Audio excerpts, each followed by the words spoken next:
La Covid-19 a marqué un grand coup d'arrêt dans les entreprises industrielles françaises qui se sont très vite trouvées, d'abord à court d'approvisionnement, dès janvier 2020, et ensuite confrontées à une situation de fermeture en mars avec le confinement.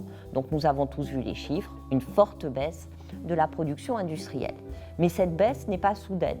On a, avant cela, 30 ans de recul du tissu industriel pour diverses raisons, l'insuffisance des investissements, à l'époque des taux de change qui n'étaient pas forcément favorables, une externalisation des services, et donc tout ceci s'est accumulé pour expliquer que la valeur ajoutée brute produite par l'industrie en France est diminuée de moitié au cours des 30 dernières années.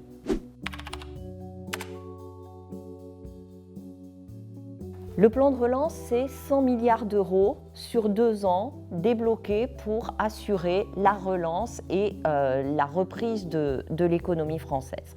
Ces 100 milliards correspondent à peu près à la perte de produit intérieur brut qui a été subie par l'économie française en raison de la crise. Alors déjà, c'est sur 2 ans. Donc on a un découpage sur 2 années de l'intégralité des montants. Et une grande partie de ce plan de relance n'est bien entendu pas orientée vers l'industrie. 43 mesures sur 70 sont identifiées comme ciblées sur l'industrie, ce qui représente à peu près 73,5 milliards d'euros, dont une grande partie est consentie sous la forme d'exonération fiscale, les moins 20 milliards d'impôts sur la production payés par les entreprises.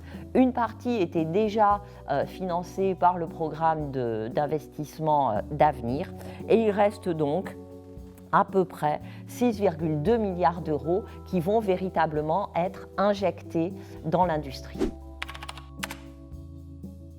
Le plan de relance repose finalement sur des piliers assez classiques des politiques de soutien aux entreprises et à l'industrie qui sont déployées en France. D'un côté, on a des exonérations fiscales ou de cotisations sociales, de l'autre, des aides qui prennent la forme aussi d'incitation pour les entreprises.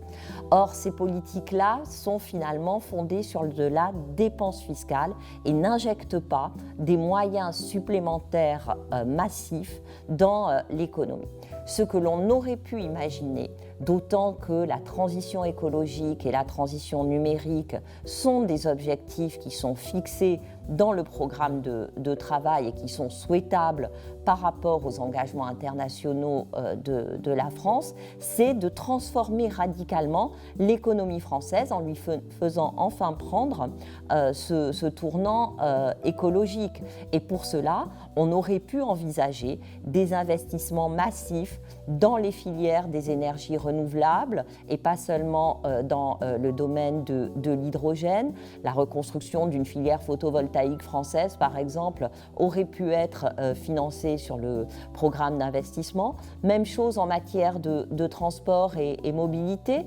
On sait que le transport contribue à de fortes émissions de CO2, le rendre plus sobre et plus écologique en développant une filière de construction et d'installation de moyens de transport collectif aurait pu être une priorité donnée dans le plan de relance. La sobriété également aurait pu être mise au programme. Comment aider les entreprises à minimiser leur impact climatique en réduisant les matières premières qu'elles utilisent, en réduisant leur consommation d'énergie. Donc toutes ces mesures finalement très, très concrètes et qui demandent des dépenses d'investissement réelles auraient pu être inscrites à l'ordre du jour du plan de relance.